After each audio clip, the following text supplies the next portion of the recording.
The lady who married my eldest son said something mean to me.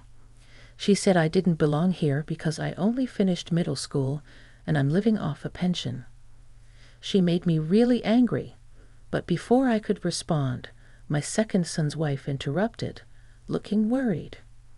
She said something about a story my eldest son's wife used to make fun of me, but now she's in a tough spot herself. My name's Sally, and I'm 62 years old. I'd lived a simple life since finishing middle school. I worked hard to raise my kids after my husband died 5 years ago. I've managed to stay healthy with support from others. I'm still doing some work my husband used to do, and though there are some issues, overall I'm content.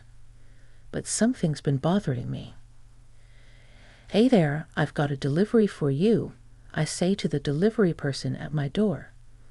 They handed me a single sealed envelope and a beautiful bouquet of flowers. The card on the flowers read, "Happy Birthday," signed by my second son Tyler. It was a surprise because I'd never received anything like this before. Back when Tyler was single, his now wife Ariana probably took care of such things. Tyler's a laid-back guy, while Ariana is more organized and thoughtful. They live about an hour away, but they visit occasionally to check in and invite me on trips with them. I called Ariana to thank her, and she sounded happy, saying, "Happy birthday. I heard you like flowers. Take care, and I can't wait to see you again." Ariana's such a great wife, almost too good for Tyler. But then there's the other letter from my eldest son, Tom. When I opened it, I found a birthday card. Tom, who got married before Tyler, isn't the type to do something like this on his own, so it must have been his wife, Mary, who sent it. Mary has always been a big worry for me. She brags about being highly educated and working for a big company.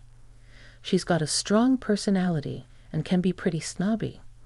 She judges people based on their education and job, and if she thinks someone's beneath her, she'll make fun of them.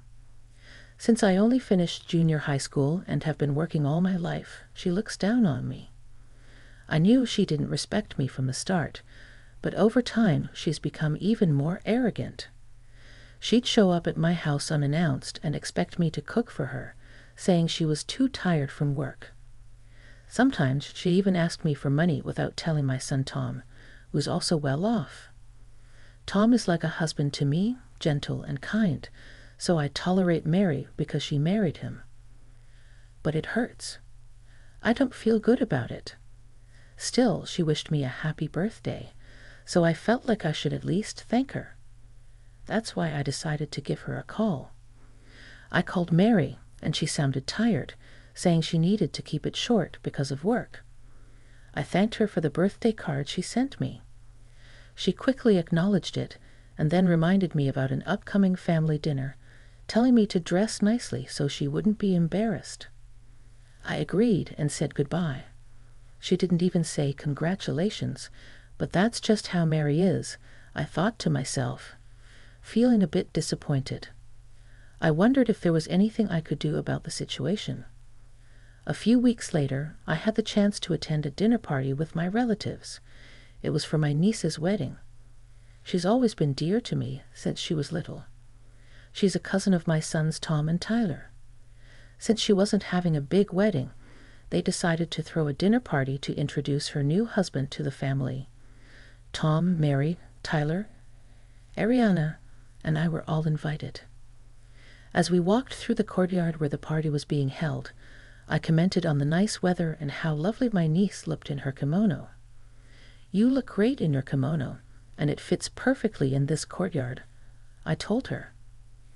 "Well, it's a proper place today, and I haven't been here in a long time," she replied. "I wish I had worn a kimono too. This restaurant is really nice and luxurious," I remarked. "Oh, come on, I can't afford to buy you an expensive kimono for a place like this," my niece replied. "I know, I'm just saying," I said with a smile. As we chatted, my eldest son and his wife arrived late. "Hello, wow, you're dressed up nicely," I greeted them. "Hey, you don't have to say it like that." My son Tom tried to intervene, but Mary seemed annoyed. "It's almost time to go in," I said, leading everyone inside the restaurant. Around 30 relatives had gathered, and many of them came to greet me. "She's very well liked, isn't she?" Someone whispered. "Is it out of pity after all?" Mary muttered nearby. I ignored her and took my seat. My niece and her partner greeted everyone, and after a toast, the dinner party began. I had expected the restaurant to be in a rural area, but the food was impressive. They even had a good selection of sake. "It's no wonder they were featured in the Tokyo magazine," Mary remarked, enjoying her meal and drinking a lot of sake. The dinner proceeded peacefully, celebrating my niece's marriage. I was relieved to see that her partner seemed like a good person. "Incidentally, I heard you graduated from the University of K and worked for a famous bank," one of the relatives mentioned. "Yes, that's correct. I'm grateful to my parents for supporting my education," my niece's partner replied nervously. "That's good, university. Ah? Well, I graduated from W University myself. I'm a CEO at a big company," Mary chimed in, even though nobody asked. She seemed eager to show off her education and job. Tom tried to stop her, but Mary kept going. "In today's world, your education really matters, don't you think?" she said. "No, I don't agree. There are plenty of respectable people regardless of their education," my niece's partner replied firmly. But Mary didn't stop. "I believe those who went to K University would understand that there are things only educated people can grasp. People without education are, let's say, at a lower level, right, Sally?" She suddenly turned to me. But I already knew where this was going. "I'm not sure, Mary. Maybe you've had a bit too much to drink. Why don't you step outside for some fresh air?" I responded calmly, but it seemed to annoy her. "What's wrong, Mary? You're being a bit harsh," I said. "Did you just tell me to leave even though I have a college degree and you only finished junior high?" She snapped back. "I don't get it. What's your problem?" Tom tried to intervene, but I signaled him to stay quiet. It was time to address this once and for all, I thought. "Mary, if you have something to say, say it," I encouraged her, though I already knew what was coming. She chuckled and then began, "Let me be frank. If I were you, I'd be too ashamed to show my face in front of the family. You only finished middle school and have no qualifications." Everyone, including my niece and her partner, was watching us closely. "I haven't seen you doing much since your husband passed away. You're unemployed at 62, nowhere near retirement age. Where I work, people are dedicated, and I'm the main breadwinner," she continued, seeming to relish in it. "You didn't even go to high school, let alone a good one. You're in this situation because you lack qualifications. Isn't that pathetic?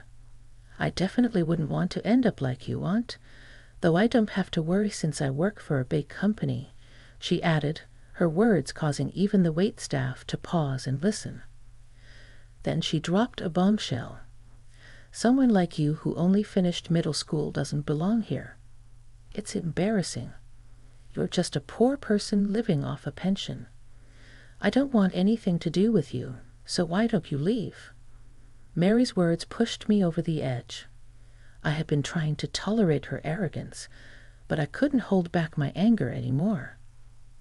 My nose twitched, and I fought back tears. I wanted to tell her to just shut up and listen, but before I could, Ariana, looking pale, interjected. Mary seemed confused as Ariana spoke. The relatives had various reactions. Some were bitter, some angry, some looked down on Mary, and Tom looked downcast. "What's going on?" Mary demanded. Ariana, trembling, explained, "Sally owns this restaurant." There was a moment of silence. Then Mary laughed dismissively. "Don't be ridiculous." "What are you talking about?" she scoffed. The manager and employees rushed to me. "Boss, are you okay? She's amazing. She's helped me so much." "Do you know what you're saying?" The manager yelled at Mary. She turned to Tom, bewildered. "Tom, what's happening?" "Wait, what?" "They're saying is true, Mary," Tom exclaimed. "Yeah, they're right. Dad and Mom started this restaurant, and Mom took over after Dad passed away, but she wasn't able to manage it alone. So now she lets someone else run it under her name. She really is the owner," Tom explained. "Why didn't you tell me this before? If I knew, I wouldn't have said those things about the restaurant or the property. I wanted to leave my mom alone, especially since she was depressed after Dad died. And when you found out about her education, you looked down on her and lost interest," Mary admitted. "What? How could someone who only finished junior high run such a fancy restaurant? The business must be failing, and the house is old. They really are poor," Tyler chimed in, addressing Mary's ongoing complaints. "Actually," he continued, "Mom likes to keep things simple, and the house is full of memories of Dad. She owns a condo near the station and other properties she and Dad bought together. Honestly, I think she earns more than you do." "What the? This is ridiculous. You're just a middle school graduate. Stop talking," Mary retorted angrily. Suddenly, a calm voice broke through the tension. It was a man who looked around my age, dressed sharply in a suit. "What's going on here?" he asked calmly. "Who are you to butt in?" Mary snapped. "I'm the executive director," he revealed. Mary's face turned pale. "No, it can't be," she whispered. "I had no clue that one of Mary's relatives was causing trouble at her company, I thought. Frankly, Mary, your reputation there isn't great.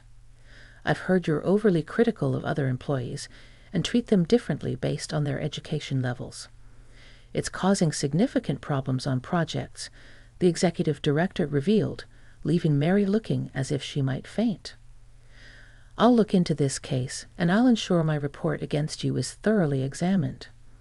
You might face demotion or even termination," he added.